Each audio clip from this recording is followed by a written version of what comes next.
வணக்கம் ஜெயஹிந்த். இன்றைக்கி நம்ம சேனலில் இந்த ஃபேக் மார்ஷல் அசீம் முனீர் பற்றி ஒரு முக்கியமான அப்டேட் பார்க்க போகிறோம். இன்றைக்கி அந்த நாட்டோடைய இராணுவம், அந்த நாட்டோடைய அரசாங்கம், அந்த நாட்டோடைய நீதிமன்றங்கள், அந்த நாட்டோடைய மத சம்பந்தப்பட்ட அமைப்புகள், அந்த நாட்டோடைய பயங்கரவாத அமைப்புகள், அந்த நாட்டோடைய உளவுத்துறை, இது எல்லாமே அணு ஆயுதங்கள் உட்பட இது எல்லாமே ஒருத்தனுடைய கண்ட்ரோலில் இருக்குது.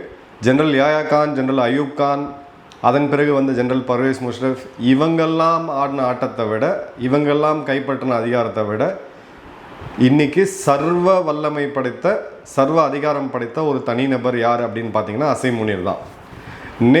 முந்தா நேற்று நிக்கோலஸ் மதுரோவை அமெரிக்கா உள்ளே வந்து தூக்கிட்டு போனதை பார்த்தோம். அதன் பிறகு பாகிஸ்தானுடைய வெளியுறவுத்துறை அமைச்சகம் இன்றைக்கி ஒரு எக்ஸ்தலத்தில் பதிவை போட்டிருக்காங்க. நேஷ்னல் இன்டெகிரிட்டி, அந்தந்த நாட்டிலோட இதை தலையிடக்கூடாது, அங்கே இருக்கக்கூடிய பாகிஸ்தானியர்களுக்கு நாங்கள் பாதுகாப்பு பண்ணிட்டு, வெனிசுலாவில் பாகிஸ்தானியர்களை விட்டாங்க அப்படின்னா அந்த வெனிசுலாவுக்கு அந்த முடிவு ஏற்பட்டுச்சு நம்ம எடுத்துக்கலாம். இவங்க பூந்து எந்த நாடும் உருப்பிட்டதாக சரித்திரமே கிடையாது. பட் அதில் இருக்கக்கூடிய மெசேஜ் என்ன அப்படின்னா, அமெரிக்காவை நேரடியாக எதிர்க்காமல், வெனிசுலாவையும் நேரடியாக ஆதரிக்காமல், பட்டும் படாமல் ஒரு போஸ்ட் போட்டிருக்கிறத பார்க்க முடியுது.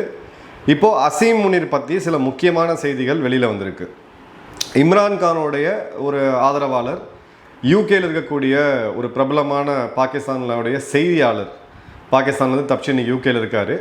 அவர் வந்து ஒரு பதிவு போட்டிருக்காரு. அதில் பார்த்தீங்க அப்படின்னா, அசீம் முனீரோடைய பெண்ணோடைய திருமணம் அப்படின்றது ஒரு ஃபோட்டோ கூட இல்லாமல், அங்கே பொதுமக்களுடைய பார்வைக்கு வராமல், அரசியல் தலைவர்கள், இராணுவ அதிகாரிகள் யாருமே பங்கேற்காமல் சர்வ ரகசியமாக ஒரு திருமணத்தை நடத்தி முடிச்சிருக்காம் அப்படின்றது தான் இது. இதில் பார்த்தீங்க அப்படின்னா 3 முக்கியமான விஷயம். அங்கே இருக்கக்கூடிய அந்த முட்டாள் பப்ளிக் அசீம் முனீரை வெறுக்க ஆரம்பிச்சிட்டாங்க. அங்கே இருக்கக்கூடிய மத ரீதியான அமைப்புகள், டிஎல்பி, தெரிக்கி லபேக் பாகிஸ்தான் போன்ற அமைப்புகள் இப்போ நேரடி எதிரியாக மாறியிருக்காங்க. இம்ரான்கான் இருக்கிறதுலே பாப்புலரான லீடர், அவங்க கட்சியும் இப்போ எதிராக இருக்கிறாங்க.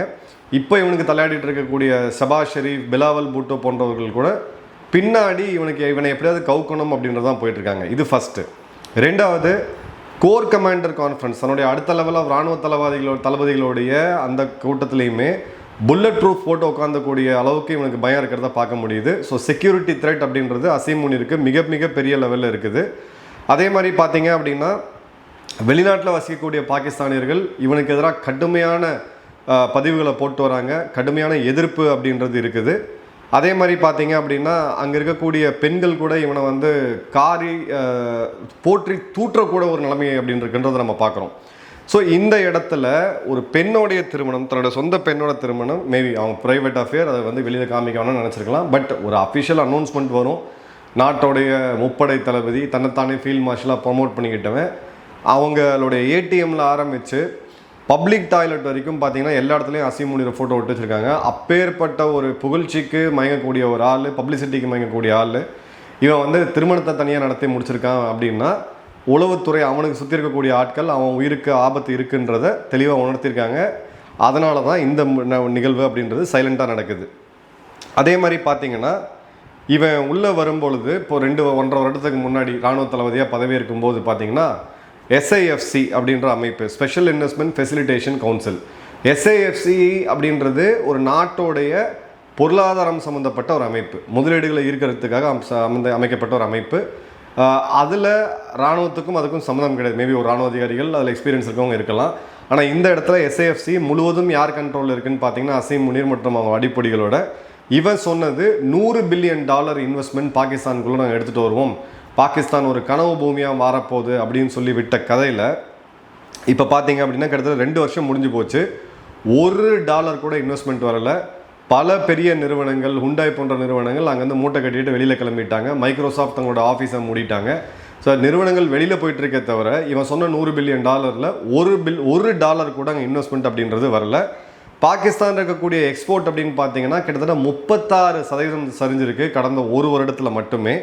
அதே மாதிரி பார்த்தீங்க அப்படின்னா, இந்த 5 மாதத்தில் மட்டுமே உங்களுக்கு டாக்ஸேஷன் அதிகப்படுத்தியிருக்காங்க. வரி விதிப்பு அதிகமாக இருக்குது, இன்ஃப்ளேஷன் அதிகமாக இருக்குது, மின்சார கட்டணம் அதிகமாக இருக்குது, ப்ராப்பர்ட்டி டேக்ஸ் அதிகமாக இருக்குது, லைசன்சிங் அப்ரூவல் அதிகமாக இருக்குது, அதே சமயம் லஞ்ச லாவணியம் அதிகமாக இருக்குது. இது எல்லாமே அதிகம் போகும் பொழுது இந்த மாதிரியான ஒரு ரேடிக்கலைஸ்டு பயங்கரவாதிகள் வாழக்கூடிய நாட்டில் எந்த நிறுவனம் வந்து முதலீடு செய்யாது அப்படின்றதான் மிக முக்கியமானது. இப்போ இவன் அந்த கனிம வளங்களை எடுத்து விற்கிறதுக்கான ஒரு அக்ரிமெண்ட்டு, அதில் மட்டும் ஒரு $1.8 பில்லியன் அளவுக்கான இன்வெஸ்ட்மெண்ட்ஸ் அமெரிக்கா பண்ணுறேன்னு சொல்லியிருக்காங்க. ஒன்றும் பண்ணலை.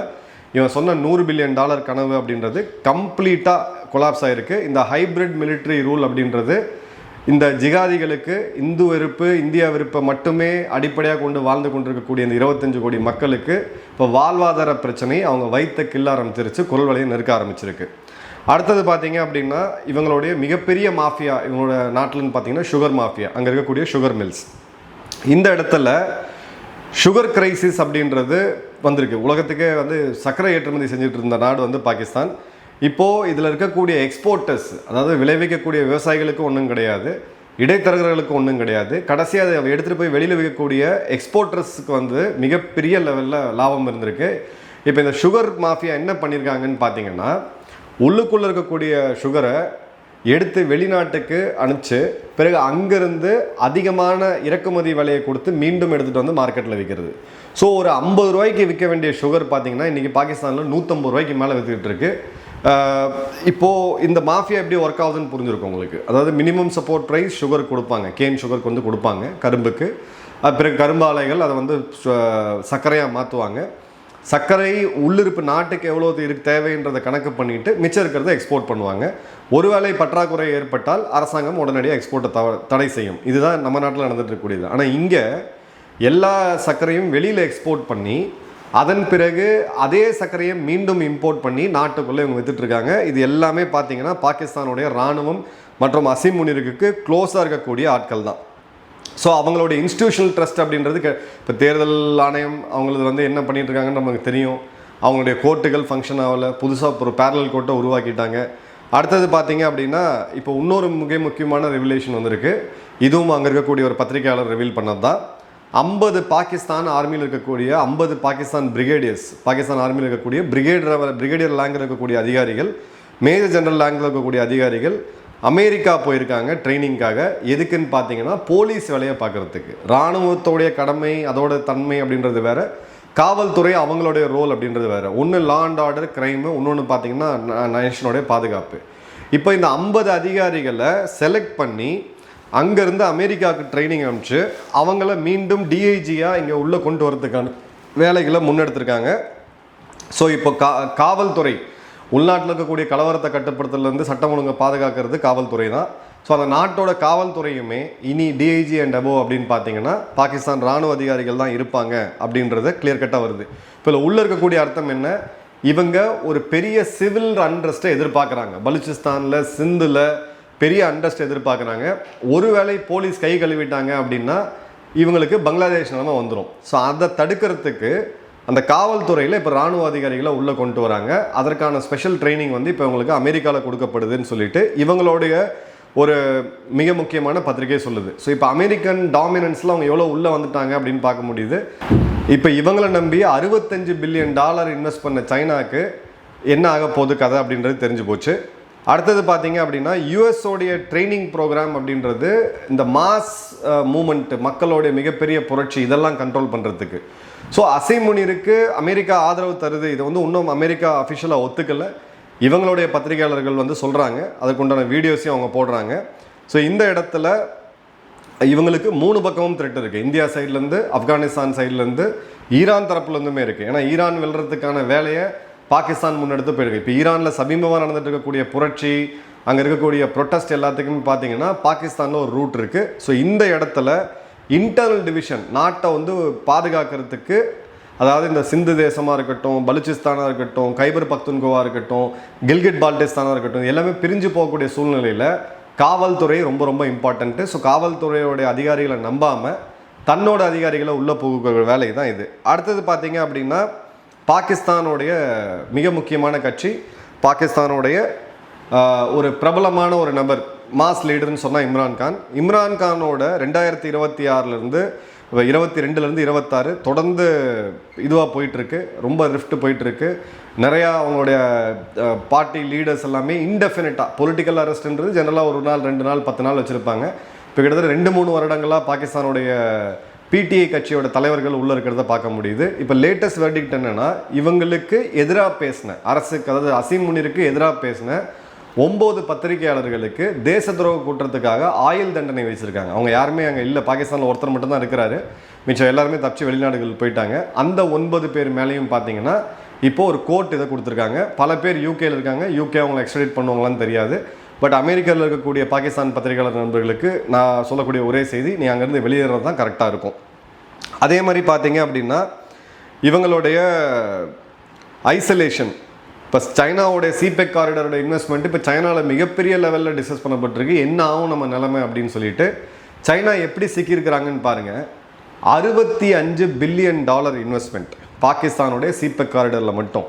இது தவிர வெனிசுலாவில் போய் அவங்க கொடுத்த இன்வெஸ்ட்மெண்ட்ஸ், அதாவது ஆயிலுக்கு நீங்கள் லாங் டர்மாக எங்களுக்கு வந்து கச்சா எண்ணெய் கொடுங்க, உங்களுக்கு நாங்கள் இதை தரோம்னு சொல்லிட்டு அங்கே சைனா பண்ண ப்ராஜெக்ட்ஸு, பெரிய பெரிய ரோடு எடுத்திங்கன்னா $100 பில்லியன். ஸோ இதே மாதிரி உலகம் முழுக்க இவங்க இன்வெஸ்ட் பண்ண பணம் இப்போ அமெரிக்கா அதை விட்டுட்டு இன்வெஸ்ட் பண்ண வச்சு நீ வந்து வேலை செய், அதுக்கப்புறம் நான் என்ன பண்ணுறேன்னு பாருன்னு சொல்லி அவங்களோட டெக்னிக் எடுத்துருக்கிறாங்க. ஸோ பாகிஸ்தான் மேலே இருக்கக்கூடிய சைனீஸ் கிரிப் அப்படின்றது கொஞ்சம் கொஞ்சமாக இப்போ எரோட் ஆகிட்டு இருக்கு அப்படின்றத ரொம்ப தெளிவாக பார்க்க முடியுது. இதே நேரத்தில் நம்ம இன்னொரு விஷயத்தையும் பார்க்கணும். அசீம் முனீர் இவ்வளோ பயப்படுறதுக்கான காரணம் என்ன?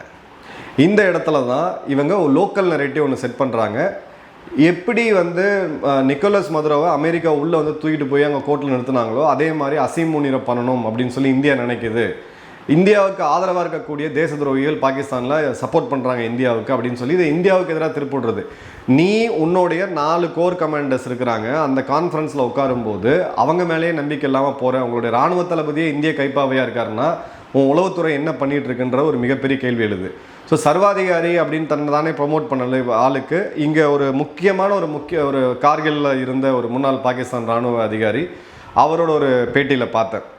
அவர் என்ன சொல்கிறாருன்னா, ஒன்று பார்த்தீங்கன்னா அசீம் முனீரோடைய வார் எக்ஸ்பீரியன்ஸ் சுத்தமாக கிடையாது, 0. கோர் கமாண்டராக இருந்த காலத்தில் கூட களத்துக்கு போகாமல் 300 கிலோமீட்டர் தள்ளி ராவல்பிண்டியில் உட்காந்துக்கிட்டு ஆட்சி செய்த, அதாவது இராணுவத்தை கமாண்ட் பண்ண ஆள் தான் இவனுக்கு உண்மையான போர் அனுபவம்லாம் கிடையாது. எந்த போர்லேயும் ஜெயிக்காமல், எந்த போர்லேயும் பங்கே இருக்காமல், உடம்பு முழுக்க கழுத்தில் ஆரம்பித்து இடுப்பு வரைக்கும் மெடல் போட்டு சுற்றிட்டு இருந்ததுனால மட்டும் வீரம் வந்துடாது. இப்போ அந்த பயம் அப்படின்றது ரொம்ப தெளிவாக தெரியுது. பாகிஸ்தானுடைய இந்த நகர்வெல்லாம் பார்க்கும் பொழுது தெளிவாக அவங்க ஒரு மிகப்பெரிய இன்டர்னல் ரிஃப்டை ஃபேஸ் பண்ண போகிறாங்க அப்படின்றது கிளியர் கட்டாக தெரியுது. அதற்கான முன்னெடுப்பு தான் இது. நம்மளை பொறுத்த வரைக்கும் அமெரிக்கா கொடுக்கக்கூடிய ஜஸ்டிஃபிகேஷன், எங்கள் நீதிமன்றத்தில் முதல்வர் மேலே வழக்கு இருக்குது, அதற்காக நாங்கள் போய் தூக்கிட்டு வந்தோம், ட்ரையல் ஃபேஸ் பண்ண வைக்கிறோம். இந்தியாவோடைய கோர்ட்லேயும் என்னையோடைய சார்ஜ் ஷீட் இப்போ பேல்காம் தாக்குதலில் ஃபைல் பண்ணும்போது கண்டிப்பாக அசீம் முனீரோட பேர் அதில் இருக்கும். அப்போ அசீம் முனீரை நம்ம தூக்கிட்டு வந்து இங்கே ட்ரையலில் கொண்டு வரணும் அப்படின்றது ரொம்ப ரொம்ப முக்கியமாக பார்க்கணும். ஏன்னா இது வந்து கேட்குறதுக்கு ட்ரமாட்டிக்காக இருக்கும். அவங்க என்ன பண்ணாலும் உள்ளுக்குள்ளேயே அவ்வளோ எதிரிகள் இருக்கிறாங்க, இதை வாய்ப்பாக பயன்படுத்திக்கணும். கிட்டத்தட்ட 12 to 15 இராணுவ உயர் அதிகாரிகள் we can just stand the chief, எங்களுடைய இராணுவ தளபதி கிட்ட முகத்தை பார்க்க கூட எங்களுக்கு புரியலன்னு சொல்லிட்டு நிறைய டிஸ்கஷன்ஸ் போயிட்டு இருக்கு. இதோடைய பிட்ஸ் அண்ட் பீசஸில் மெசேஜ் வருது. பட் ஒன்ஸ் இது கம்ப்ளீட் டீட்டெயில்ஸ் நமக்கு கிடைக்கும் போது ஓப்பன் சோர்ஸ் இன்டெலிஜென்ஸ்லேருந்து அதை பற்றி நம்ம பேசுவோம். பட் ஒரு புரட்சி இவனுக்கு எதிராக செட் ஆகிட்டு இருக்குது அப்படின்றது ரொம்ப தெளிவாக தெரியுது. அமெரிக்காவை மட்டும் இப்போ அவன் நம்பி உட்காந்துட்டு இருக்கான். சைனாவும் இவனை வந்து பெரிய லெவலில் விரும்பலை. அசீம் முனீரோடைய நேரம் நெருங்குதா அப்படின்ற ஒரு மிகப்பெரிய கேள்வி எழுது. என்ன நடக்குதுன்ற இன்னொரு வீடியோ டீட்டெயிலாக பார்ப்போம். நன்றி, வணக்கம், ஜெயஹிந்த்.